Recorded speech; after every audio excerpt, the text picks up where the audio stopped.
అందరికీ నమస్కారం అండి. సుమన్ టీవీకి స్వాగతం. నేను గీతాంజలి. పేరెంట్స్కి నాదొక సూటి ప్రశ్న. పిల్లలకి ఇన్వెస్ట్మెంట్ ప్లాన్ ఏం ఆలోచించారా? ఏం ఆలోచించారు? ఏముంది, కొన్ని రోజుల్లో డబ్బులు వస్తాయి, వాళ్ళకి బ్యాంక్లో వేసేద్దాం సరిపోతాయి అనుకుంటారు. అలా కన్నా మనం భూమి మీద కానీ లేకపోతే ఏదైనా ఇల్లు కొని కానీ వాళ్ళ పేరు మీద రాస్తే ఎంత బాగుంటుందో చెప్పండి. ఎందుకంటే ఫ్యూచర్లో అవి చాలా రెట్టింపు అయ్యే అవకాశాలు ఉంటాయి కాబట్టి అలాంటి ఒక మంచి ప్లాన్ ఇవాళ మీ ముందుకు తీసుకొచ్చానండి. నేను విన్నది, కొంతమంది పేరెంట్స్ ఇది వాళ్ళు పాటించింది. తిరుపతి దగ్గరలోనే మీకు ప్రత్యేకంగా ఇంటర్నేషనల్ ఎయిర్పోర్ట్ దగ్గరలోనే అనంతరాజ్ ఆశ్రయ్ 2 అనేటువంటి కొత్త ప్రాజెక్ట్ ఒకటి వచ్చిందండి. దగ్గర 1848 డబుల్ బెడ్రూమ్ ఫ్లాట్స్ వారు అందిస్తూ ఉన్నారు, ఒక గేటెడ్ కమ్యూనిటీ లాగా.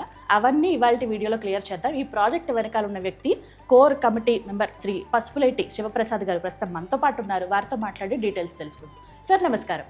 జై గోవింద్ అండి. ఓం నమో వెంకటేశాయ. సార్, ఒక ప్రశ్న అడగాలనుకున్నాను. ముందుగా కంపెనీ గురించి మాట్లాడేటప్పుడు నాకు చెప్పారు చాలా పెద్ద ప్రాజెక్టులు వీళ్ళు హ్యాండిల్ చేశారు అంటే. ఓకే, మరి 20 లక్షలకి ఎలా ఇచ్చేస్తారు? ఒకసారి కంపెనీ గురించి డీటెయిల్స్ చెప్పండి. ముందు మేము కంపెనీ డీటెయిల్స్ చెప్పిన తర్వాత ఆ ప్రాజెక్ట్ గురించి తెలుసుకుంటామని చాలా మంది కామెంట్స్ చేస్తూ ఉంటారు. సో ముందుగా కంపెనీ డీటెయిల్స్. మన కంపెనీ అనంతరాజ్ లిమిటెడ్ అనేది ఇట్స్ 1969 ఎస్టాబ్లిష్డ్ కంపెనీ అండి. We're having 57 years experience in real estate ventures. Now presently it is in 8th position in India with a net assets value of 21,000 crores listed company అండి. కాబట్టి మీరు హ్యాపీగా మా కంపెనీలో investment చేయొచ్చు. మరి ఇన్వెస్ట్మెంట్ వేలో ఆలోచించే వాళ్ళకి ఈ అనంతరాజ్ ఆశ్రయ్ 2 ఏదైతే ఉందో ఇది ఎలా ఉపయోగపడుతుంది? ఈ 20 lakhs ఫ్లాట్ అనేది ఇన్వెస్టర్స్కు ఇది ఒక అద్భుతమైన అవకాశం అండి. వాళ్ళు ఇన్వెస్ట్ చేస్తున్నది తిరుపతి. మన ప్రాజెక్ట్ లొకేషన్ అండి, it is exactly opposite to Tirupati international airport అండి. Just 2 minutes drive from airport. And it is located in EMC cluster అండి, electronic mobile manufacturing cluster. Out of 860 acresలో 10 acres మాత్రమే రెసిడెన్షియల్ ఏరియా అలాట్ చేశారు. So ఆ 10 acres మనము 1848 houses కడుతున్నాము. So అక్కడ ఎంప్లాయీస్కు ఉండటానికి this is the best area అండి. మీరు తిరుపతి వాస్తవ్యులు, మీరు చెప్పండి అసలు గ్రోత్ ఎలా ఉంది? మీ చిన్నప్పటి నుంచి ఇప్పటి వరకు ఇన్నేళ్లలో ఎలా చూసారు ఆ డెవలప్మెంట్ ని? తిరుపతిలో అద్భుతమైన గ్రోత్ ఉందండి. ఎడ్యుకేషనల్ ఇన్స్టిట్యూట్స్ కానివ్వండి, హాస్పిటల్ ఇండస్ట్రీ కానివ్వండి, ఎయిర్పోర్ట్ అంటే ట్రాన్స్పోర్ట్ ఫెసిలిటీస్ కానివ్వండి, రోడ్డు, రైలు, ఎయిర్, మీకు తిరుపతి నుంచి త్రూ అవుట్ ఇండియాలో ఉన్న అన్ని ప్లేస్లకు కనెక్టివిటీ ఉందండి. ఐఐటి, ఐజర్ లాంటి నేషనల్ ఇన్స్టిట్యూట్స్, పెద్ద ఇన్స్టిట్యూట్స్ యూజువల్గా క్యాపిటల్ సిటీస్లో ఉంటాయి, కానీ తిరుపతిలో ఉన్నాయండి. That shows the importance of Tirupati, that shows the growth rate of Tirupati. People all over the world wants to visit Tirupati. Per day లక్షల మంది వస్తున్నారు, 1,00,000 మంది ఉంటున్నారు, 1,00,000 మంది వెళ్తున్నారు. సో ఇంత ఫ్లోటింగ్ పాపులేషన్ ఉంది కాబట్టి బిజినెస్ కూడా అలానే డెవలప్ అవుతుంది. రియల్ ఎస్టేట్లో గ్రోత్ అనేది రిటర్న్ ఆన్ ఇన్వెస్ట్మెంట్ చాలా ఎక్కువ ఉంటుంది, బట్ రిస్క్ ఫ్యాక్టర్ ఉంటుందండి.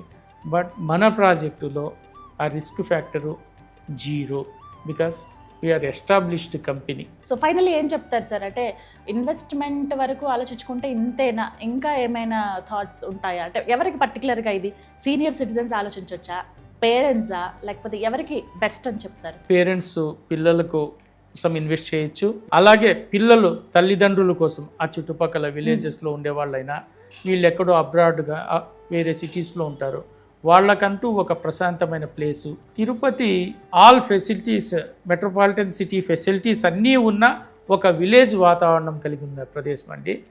వాళ్ళ తల్లిదండ్రులు తిరుపతిలో ఉంటే వాళ్లకు హాస్పిటల్ ఇవి కానీ, ఫెసిలిటీస్ కానీ, రోడ్ ట్రాన్స్పోర్ట్ కానీ అన్నీ చాలా సౌకర్యంగా ఉంటుంది. వాళ్లకు ఒక మంచి లైఫ్ స్టైల్ని ఇచ్చినట్లుంటుంది.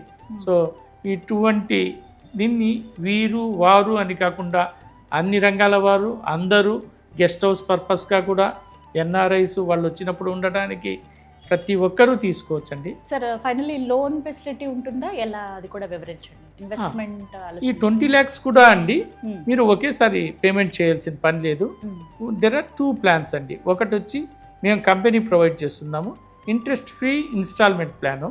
సో దీంట్లో 10% డౌన్ పేమెంట్ అంటే 2 lakhs పే చేసి మిగిలినది అప్పుడప్పుడు ఇన్స్టాల్మెంట్స్లో, దట్టు ఇంట్రెస్ట్ ఫ్రీ ఇన్స్టాల్మెంట్స్లో పే చేసుకోవచ్చు. రెండవది LIC housing loan, housing finance వాళ్ళు ఇస్తున్నారు. లోయెస్ట్ రేట్ ఆఫ్ ఇంట్రెస్ట్ 7.5% ఇస్తున్నారు. ఆల్మోస్ట్ రెంటల్ వాల్యూకి మనం ఈఎంఐ కట్టేయచ్చు. ఓన్లీ 2 lakhs డౌన్ పేమెంట్తో మీరు ఇల్లు కొనచ్చు. చూడండి, అద్భుతమైన అవకాశం. థ్యాంక్ యూ సార్, మంచి ఇన్ఫర్మేషన్ అందించారు. ఇన్వెస్టర్స్ ఎవరైతే ఉన్నారో ఒక మంచి ప్లాన్ కావాలండి, మాకు కరెక్ట్ ఐడియా లేదు, ఎక్కడనే ఏరియా కూడా తెలుసుకోలేకపోతున్నాము, మాకు కొద్దిగా ఈ కన్ఫ్యూజన్ ఉందనే వాళ్ళకి మేబీ ఈ ఐడియా మీకు బెస్ట్ అని చెప్పొచ్చండి. వర్కౌట్ అవ్వచ్చు, ఒక్కసారి ఆలోచించండి. సో మేము ఇంకా ఇల్లు తీసుకోలేదండి, మంచి ఏరియా లేకపోతే ఇన్వెస్ట్మెంట్ ప్లాన్ ఆలోచిస్తున్నాం అని అన్న వాళ్ళకి ఇది బెస్ట్ ఐడియా అవ్వచ్చు. మనకి లేట్ చేయకుండా స్క్రీన్ మీద కనబడుతున్న నెంబర్కి కాల్ చేసి ఫుల్ డీటెయిల్స్ తెలుసుకోండి. విజిటింగ్ అవర్స్ కూడా ఉంటాయి, ఒకసారి వెళ్ళి మోడల్ హౌస్ని కూడా చెక్ చేసి రావచ్చు. ఇది వాళ్ళ వీడియో. నమస్కారం.